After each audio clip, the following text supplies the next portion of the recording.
నమస్కారం. పెళ్ళా న్యూస్ కి స్వాగతం. ముందుగా ముఖ్యాంశాలు. 113 మందికి సీఎం రిలీఫ్ ఫండ్ చెక్కుల పంపిణీ. వైసీపీ నిరాధార వ్యాఖ్యలను ఖండించిన టీడీపీ. సీఎం సహాయ నిధి పేదల పాలిటి పెన్నిదని ప్రభుత్వ చీఫ్ విప్ శాసనసభ్యులు జీవి ఆంజనేయులు అన్నారు. నియోజకవర్గ పరిధిలోని సీఎం రిలీఫ్ ఫండ్ ద్వారా 113 మంది లబ్ధిదారులకు 59,86,000 రూపాయల చెక్కులను మంగళవారం తన కార్యాలయంలో చీఫ్ విప్ జీవి చేతుల మీదుగా పంపిణీ చేశారు. వైద్యపరంగా ఆపదలో ఉన్న వారికి సకాలంలో చికిత్స కోసం ప్రభుత్వం అందిస్తున్న సాయాన్ని సద్వినియోగం చేసుకోవాలని ఆయన కోరారు. వైద్య సహాయం కోసం సీఎం చంద్రబాబు నాయుడు అందించిన నిధులు తమకు అందేలా కృషి చేసిన ప్రభుత్వ చీఫ్ విప్ జీవికి చెక్కులు అందుకున్న లబ్ధిదారులు ప్రత్యేక కృతజ్ఞతలు తెలిపారు. ఈ నెలల్లో 1,518 మందికి 10,27,00,000 రూపాయలు చంద్రబాబు నాయుడు గారు ఇచ్చారు సీఎం రిలీఫ్ ఫండ్ కింద. మీలాంటి వాళ్ళందరికీ ఒకసారి గట్టిగా చప్పట్లు కొట్టి ధన్యవాదాలు కోరుతున్నా. ఈరోజు మొత్తం 113 మందికి 59,86,000 ఇచ్చారు. ఈరోజు ఈ ఒక్కరోజు పంపిణీ చేయటం. ఈ విధంగా అప్లికేషన్ పంపిణీ వాళ్ళకి లేదనకుండా సీఎం గారు వినుకొండ నియోజకవర్గం నుండి వచ్చింది అంటే సీఎం రిలీఫ్ ఫండ్ శాంక్షన్ చేస్తూ ఎంతో సహాయంగా నిలబడ్డారు, ఎంతో అండగా నిలబడ్డారు. ఆర్థికంగా పేదరికంలో ఉన్నప్పుడు ఒక హాస్పిటల్లో ఉంటే వాళ్ళకి ముందు అడ్వాన్స్ కట్టడానికి కూడా డబ్బులు లేకపోతే ఇమ్మీడియట్గా ఎల్ఓసి ఇస్తున్నాం. చంద్రబాబు గారికి ఆ హాస్పిటల్కి ఎల్ఓసి ఇస్తే ముందు ఒక 1/3 వాళ్ళు ఎస్టిమేషన్ ఇచ్చిన దాంట్లో ఓ 10 లక్షల ఎస్టిమేషన్ ఇస్తే లేదా 1 లక్ష రూపాయల ఎస్టిమేషన్ ఇస్తే హాస్పిటల్ ఇంత ఖర్చు అవుద్ది అని ఇస్తే ముందు 30,000 శాంక్షన్ చేసేస్తున్నారు. ఓ 10 లక్షలు అయితే ముందు 3 లక్షలు ఇస్తున్నారు. నీకు 10 లక్షలు అవసరం అయితే ఆ డాక్టర్స్ వాళ్ళందరూ లెటర్ ఇస్తారు ఇంత అవసరమని. ఈ విధంగా ఎల్ఓసీలు కూడా ముందు పేషెంట్ ఇబ్బంది పడకుండా ప్రాణాలతో ఉండాలి, ఆనందంగా ఉండాలి, ఆరోగ్యంగా ఉండాలని చెప్పేసి ముఖ్యమంత్రి గారు స్పీడ్గా ఈ రోజు వెళ్తే ఈ రోజే ఎల్ఓసి ఇస్తున్నారు. హాస్పిటల్ పేషెంట్ ఉన్నాడంటే గంటలో ఇచ్చేస్తున్నారు ఎల్ఓసి. ఆ విధంగా పేద ప్రజల ఆరోగ్యం కోసం ఎంతో హెల్ప్ చేస్తున్నటువంటి ముఖ్యమంత్రి గారికి ఈ సందర్భంగా నేను ధన్యవాదాలు తెలియజేస్తున్నా.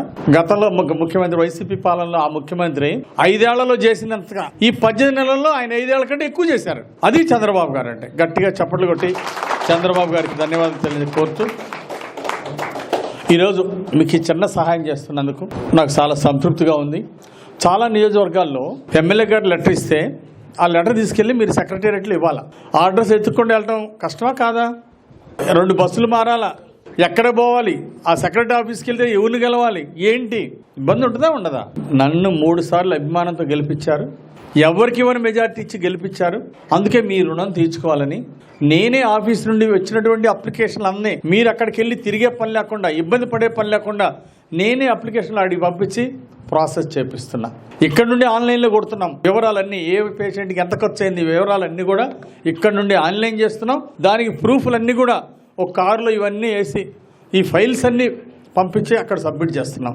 ఆ విధంగా ఆఫీస్ స్టాఫ్ కూడా, మన ఆఫీస్లో ఉన్నటువంటి స్టాఫ్ కూడా, టీడీపీ ఆఫీస్లో ఉన్న స్టాఫ్, అలాగే శివశక్తి ఫౌండేషన్లో ఉన్నటువంటి స్టాఫ్ అందరూ కూడా చక్కగా సేవాభావంతో కష్టపడి పనిచేస్తున్నారు. మీ దగ్గర ఎవరైనా ₹1 అడిగారా, లంచం అడిగారా? ఎక్కడైనా జరిగితే నాకు చెప్పండి. అర్థమైందా?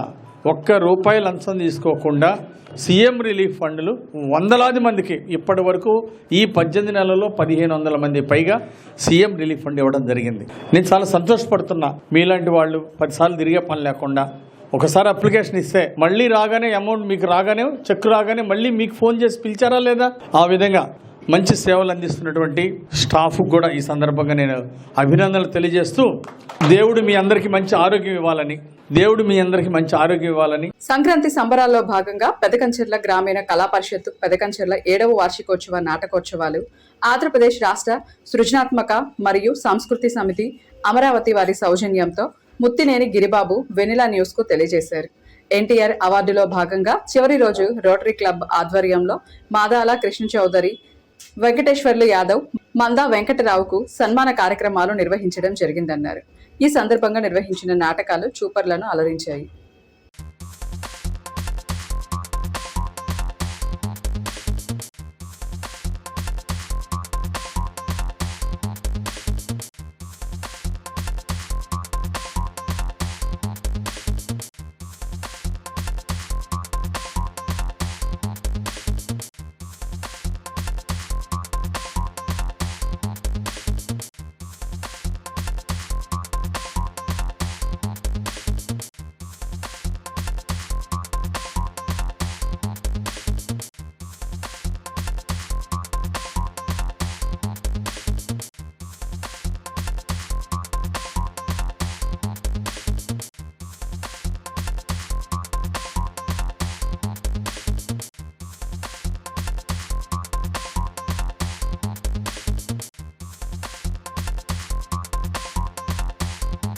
శావల్యపురంకు చెందిన వైసీపీ నాయకుడు ఐరామూర్తి టీడీపీ మండల నాయకులపై చేసిన నిరాధారణమైన ఆరోపణను శావల్యపురం టీడీపీ నాయకులు తీవ్రంగా ఖండించారు.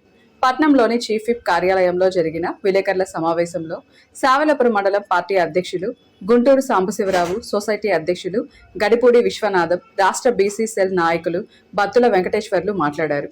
తాను బీసీ నాయకుడినని, టీడీపీ నాయకులు నన్ను బెదిరించారని అసత్య ఆరోపణ చేయటం సరికాదన్నారు. 5 ఏళ్ల వైసీపీ పాలనలో శావల్యపురం ఎస్సీ, ఎస్టీ, బీసీ కాలనీలో కనీస మౌలిక వసతులు లేక ప్రజలు ఇబ్బందులు పడ్డారని, కూటమి ప్రభుత్వం అధికారంలోకి వచ్చిన తరువాత గ్రామంలోని ఎస్సీ, ఎస్టీ, బీసీ కాలనీలో రోడ్లు, డ్రైనేజీ తదితర సమస్యలను వార్డు మెంబర్ల మెజార్టీతో తీర్మానం చేయించి పనులు చేసి పరిష్కరించడం జరిగిందన్నారు. చేసిన పనులకు బిల్లులు చెల్లించడానికి వీలు లేదని పంచాయతీ సెక్రటరీ, ఏఈలను ఐరామూర్తి బెదిరించి బ్లాక్మెయిల్ చేశాడని తెలిపారు. తనే బ్లాక్మెయిల్ చేస్తూ టీడీపీ నాయకులపై నిరాధారణమైన ఆరోపణలు చేయడం దుర్మార్గమన్నారు. గత వైసీపీ పాలనలో శావల్యపురం షాపింగ్ కాంప్లెక్స్ నిర్మాణంపై అధికారులను బెదిరించడం, అప్పటి ఎమ్మెల్యే బొల్లా బ్రహ్మనాయుడు బ్లాక్మెయిల్ చేయడం, తర్వాత ఆ పార్టీ కండువా కప్పుకోవడం వెనుక నీ స్వార్థం ఏమిటనేది ప్రజలకు తెలిసిపోయిందన్నారు. నిన్న శావల్యపురం మండలంలోనే ఎన్టీఆర్ వర్ధంతి సందర్భంగా మేము ఎన్టీఆర్ వర్ధంతి చేసుకుంటుంటే మేము దాని గురించి ఎన్టీఆర్ గురించి 4 మాటలు చెప్పుకొని మేము దాని గురించి బహిరంగ సభల్లో మాట్లాడుకుంటుంటే ఎన్టీఆర్ వర్ధంతి సందర్భంగా ఒక శావల్యపురంలోని వైసీపీ నాయకుడు అతను పేరు పెట్టి గుంటూరు సాంబశివరావు, చెరుకూరు వెంకటప్రసాద్ అవి బెదిరిస్తున్నాం, ఈ బెదిరిస్తున్నాం అని చెప్పి మాట్లాడటం అది సమంజసం కాదు. ఎవరు పాలనలో వాళ్ళ అభివృద్ధి గురించి మాట్లాడుకున్నాం. మన టీడీపీ గవర్నమెంట్లో చేసిన పనుల గురించి చెప్పాడు కాబట్టి ఆ వెంకటేష్ కూడా ఆ అభివృద్ధి పలానా టైంలో మా వీరభద్ర వీరభద్రరావు గారు ట్యాంక్ కట్టించి చెరువు కట్టించారని చెప్పడం కూడా జరిగింది. కొన్ని టీడీపీ హయాంలో మొత్తం రోడ్లు వేయడం కూడా, సిమెంట్ రోడ్లు వేయడం కూడా జరిగిందని ఆ విషయాలు చెప్పాడు. కానీ వ్యక్తిగతంగా విమర్శించడం కానీ అట్లాంటివి ఏం చేయలేదు. పేరు పెట్టి విమర్శించే అవసరం ఎవరికి లేదు. ఇక్కడ గుంటూరు సాంబశివరావు కూడా అట్లా మాట్లాడిన దానికి మేము సమాధానం చెప్తున్నా.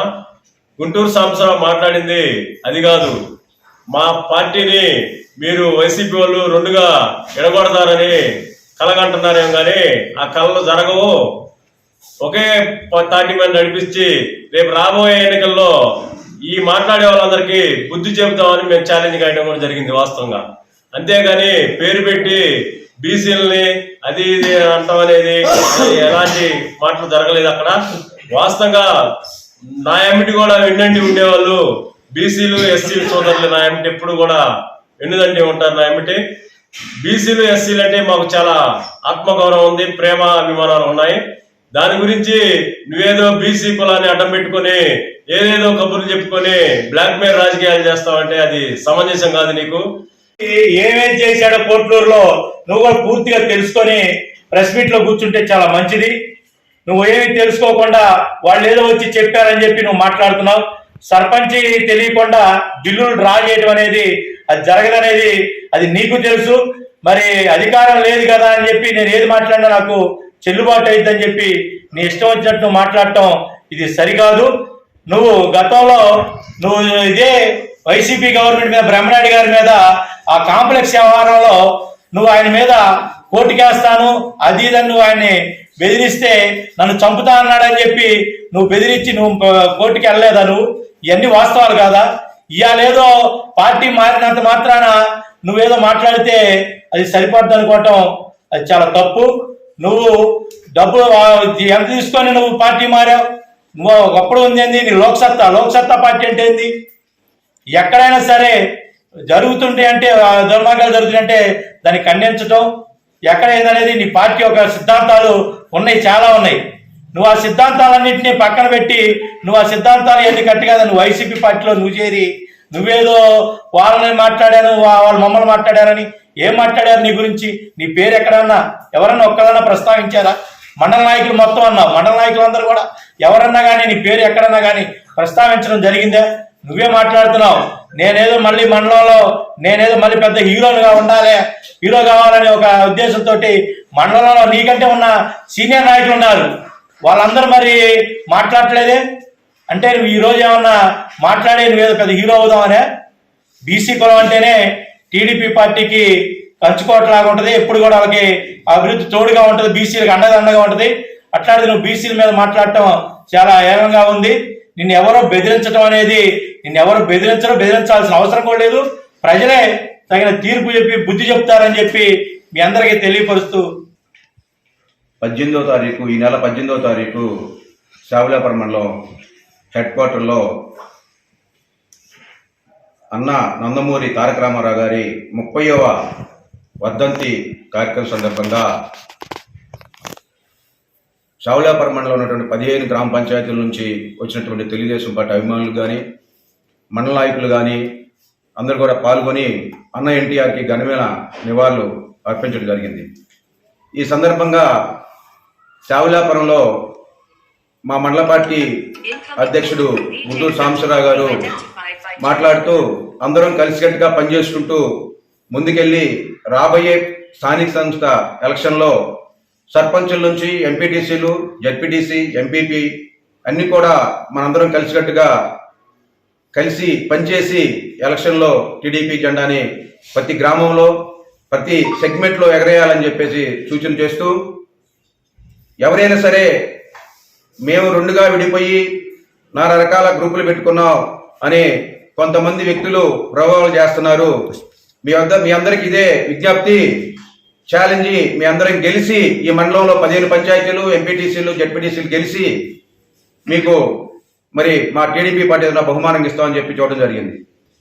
మరి శావులాపురం ఎక్స్ సర్పంచి మరి వైసీపీ పార్టీ వాళ్ళు చాలా సీనియరు, అనుభవజ్ఞుడు అని అన్నారు.